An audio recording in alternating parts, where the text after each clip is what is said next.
Book 2, Chapter 2. The Flower of Utah. This is not the place to commemorate the trials and privations endured by the immigrant Mormons before they came to their final haven. From the shores of the Mississippi to the western slopes of the Rocky Mountains, they had struggled on with a constancy almost unparalleled in history.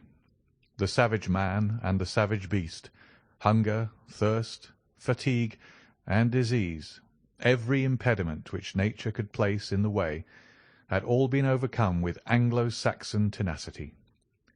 Yet the long journey and the accumulated terrors had shaken the hearts of the stoutest among them.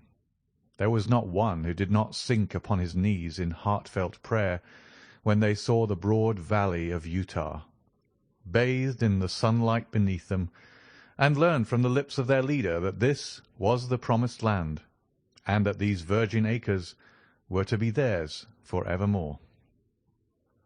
Young speedily proved himself to be a skilful administrator, as well as a resolute chief. Maps were drawn and charts prepared, in which the future city was sketched out.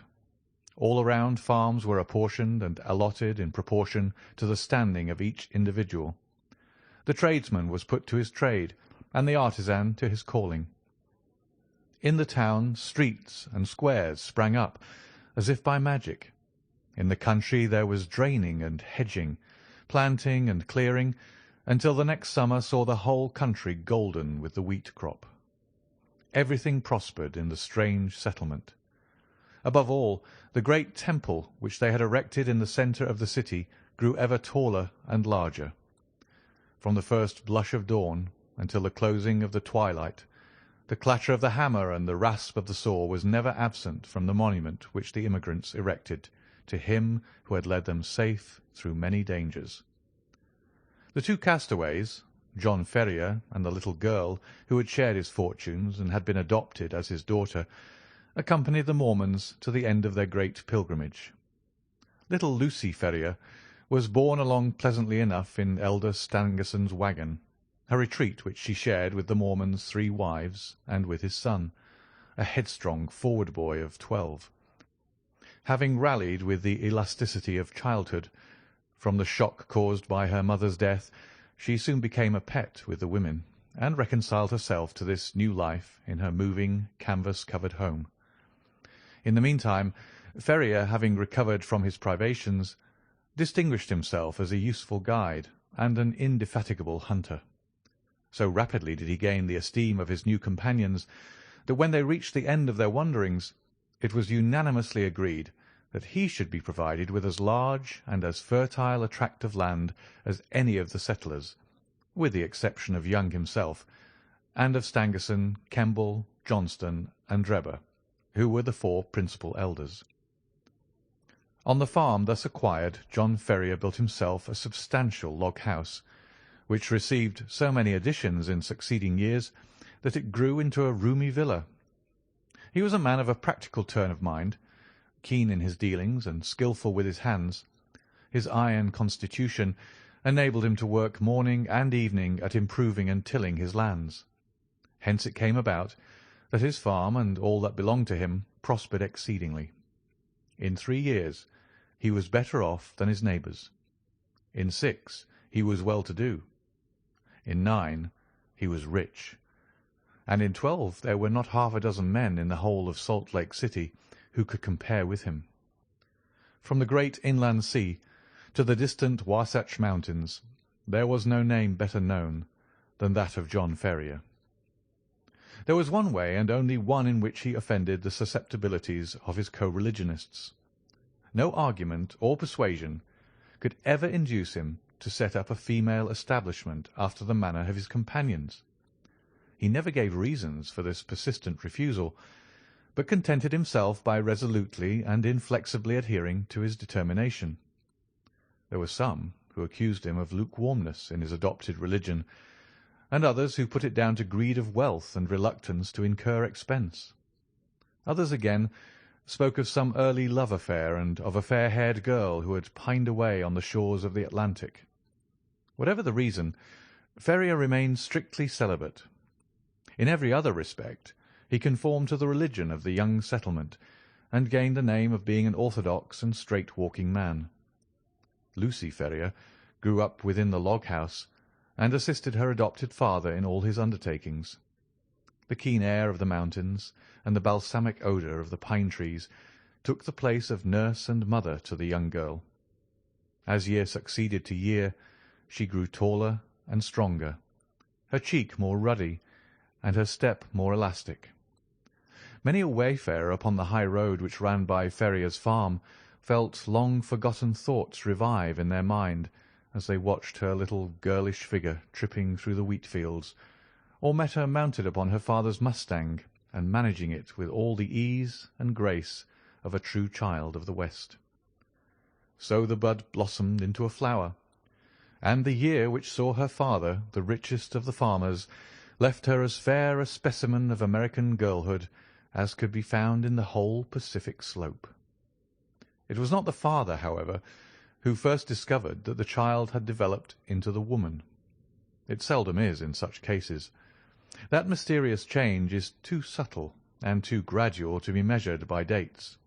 Least of all does the maiden herself know it until the tone of a voice or the touch of a hand sets her heart thrilling within her, and she learns with a mixture of pride and of fear that a new and a larger nature has awoken within her.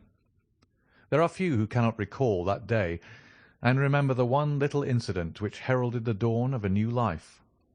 In the case of Lucy Ferrier, the occasion was serious enough in itself, apart from its future influence on her destiny, and that of many besides. It was a warm June morning, and the Latter-day Saints were as busy as the bees whose hive they have chosen for their emblem. In the fields and in the streets rose the same hum of human industry. Down the dusty high-roads defiled along streams of heavily laden mules, all heading to the west, for the gold fever had broken out in California, and the overland route lay through the city of the elect. There, too, were droves of sheep and bullocks coming in from the outlying pasture lands, and trains of tired immigrants, men and horses equally weary of their interminable journey. Through all this motley assemblage, threading her way with the skill of an accomplished rider, there galloped Lucy Ferrier, her fair face flushed with the exercise, and her long chestnut hair floating out behind her. She had a commission from her father in the city, and was dashing in as she had done many a time before, with all the fearlessness of youth, thinking only of her task and how it was to be performed. The travel-stained adventurers gazed after her in astonishment, and even the unemotional Indians, journeying in with their pelties, relaxed their accustomed stoicism as they marvelled at the beauty of the pale-faced maiden. She had reached the outskirts of the city when she found the road blocked by a great drove of cattle, driven by a half-dozen wild-looking herdsmen from the plains.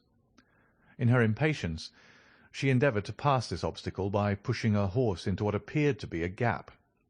Scarcely had she got fairly into it, however, before the beasts closed in behind her, and she found herself completely embedded in the moving stream of fierce-eyed, long-horned bullocks.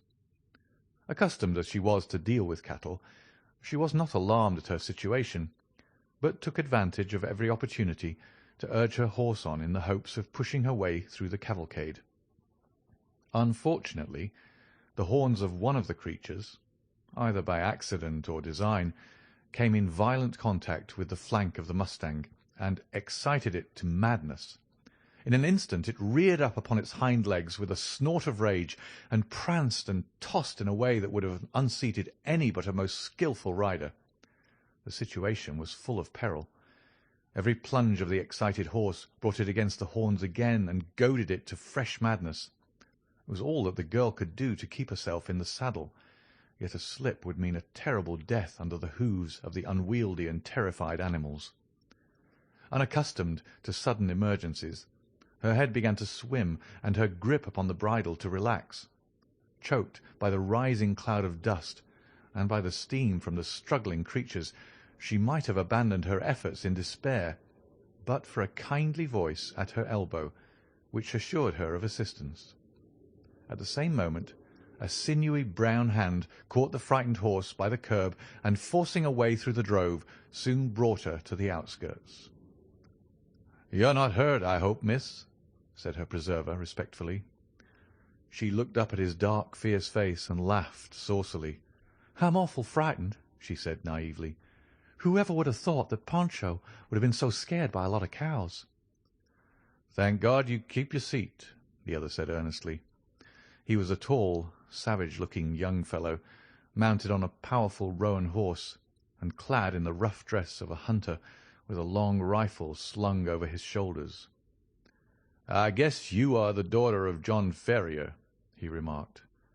"I saw you ride down from his house. When you see him, ask him if he remembers the Jefferson Hopes of St. Louis. If he's the same Ferrier, my father and he were pretty thick." "Hadn't you better come and ask yourself?" she asked demurely. The young fellow seemed pleased at the suggestion, and his dark eyes sparkled with pleasure. "I'll do so," he said. "We've been in the mountains for 2 months, and are not over and above in visiting condition. He must take us as he finds us." "He has a good deal to thank you for, and so have I," she answered. "He's awful fond of me. If those cows had jumped on me, he'd have never got over it." "Neither would I," said her companion. "You? Well, I don't see that it would make much matter to you, anyhow. You ain't even a friend of ours." The young hunter's dark face grew so gloomy over this remark that Lucy Ferrier laughed aloud. "There, I didn't mean that," she said. "Of course you're a friend now. You must come and see us. And now I must push along, or father won't trust me with his business any more. Good-bye." "Good-bye," he answered, raising his broad sombrero and bending over her little hand. She wheeled her Mustang round, gave it a cut with her riding-whip, and darted away down the broad road in a rolling cloud of dust. Young Jefferson Hope rode on with his companions, gloomy and taciturn. He and they had been among the Nevada mountains prospecting for silver, and were returning to Salt Lake City in the hope of raising capital enough to work some lodes which they had discovered. He had been as keen as any of them upon the business until this sudden incident had drawn his thoughts into another channel. The sight of the fair young girl, as frank and wholesome as the Sierra breezes, had stirred his volcanic, untamed heart to its very depths. When she had vanished from his sight, he realized that a crisis had come in his life, and that neither silver speculations nor any other questions could ever be of such importance to him as this new and all-absorbing one. The love which had sprung up in his heart was not the sudden, changeable fancy of a boy, but rather the wild, fierce passion of a man of strong will and imperious temper. He had been accustomed to succeed in all that he undertook. He swore in his heart that he would not fail in this, if human effort and human perseverance could render him successful. He called on John Ferrier that night, and many times again, until his face was a familiar one at the farmhouse. John, cooped up in the valley and absorbed in his work, had had little chance of learning the news of the outside world during the last 12 years. All this Jefferson Hope was able to tell him, and in a style which interested Lucy as well as her father. He had been a pioneer in California, and could narrate many a strange tale of fortunes made and fortunes lost in those wild, halcyon days. He had been a scout, too, and a trapper, a silver explorer, and a ranchman. Wherever stirring adventures were to be had, Jefferson Hope had been there in search of them. He soon became a favourite with the old farmer, who spoke eloquently of his virtues. On such occasions Lucy was silent, but her blushing cheek and her bright, happy eyes showed only too clearly that her young heart was no longer her own. Her honest father may not have observed these symptoms, but they were assuredly not thrown away upon the man who had won her affections. It was a summer evening when he came galloping down the road and pulled up at the gate. She was at the doorway and came down to meet him. He threw the bridle over the fence and strode up the pathway. "I am off, Lucy," he said, taking her two hands in his, and gazing tenderly down into her face. "I won't ask you to come with me now, but will you be ready to come when I'm here again?" "And when will that be?" she asked, blushing and laughing. "A couple of months at the outside. I'll come and claim you then, my darling. There's no one who can stand between us." "And how about father?" she asked. "He has given his consent, provided we get these mines working all right. I have no fear on that head." "Oh, well, of course, if you and father have arranged it all, there's no more to be said," she whispered, with her cheek against his broad breast. "Thank God," he said, hoarsely, stooping and kissing her. "It is settled. The longer I stay, the harder it'll be to go. They're waiting for me at the canyon. Good-bye, my own darling. Good-bye. In 2 months you shall see me."